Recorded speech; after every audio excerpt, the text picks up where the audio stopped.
அங்கன்மானால தலசல் அபிமான பங்கமாய் வந்து நின் பள்ளிக்கட்டில் கீழே செங்கமிருப்பார் போல் வந்து தலப்பெய்தோம் கிங்கினிவாய் செய்த தாமரை பூ போலே செங்கன் சிலி நிச்சிதே எம்மேல் விழியாவோ திங்களு மாதித்தேனு மெலுந்தாரொப்போல் அங்கனிரண்டு கொண்டு ఎంగల్ మేల్ నొక్కుదియేల్ ఎంగల్ మేల్ శాపమిలిందులో రెంబహావాయ్.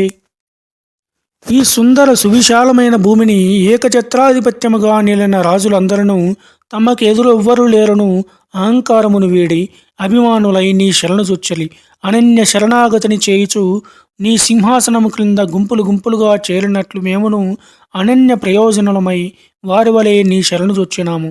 మాకు నీవు దక్క వేరు దిక్కు లేదు స్వామి. చిరుమువ్వల నోరు తెలిసినట్లుగాను సగము విలిసిన తామర పువ్వుల వలెను మెల్లమెల్లగా విప్పారని నీ సుందర నేత్రాల నుంచి జాలువారు వాత్సల్య కరుణారస దృక్కులను మాపై ప్రసరింపనిమ్ము.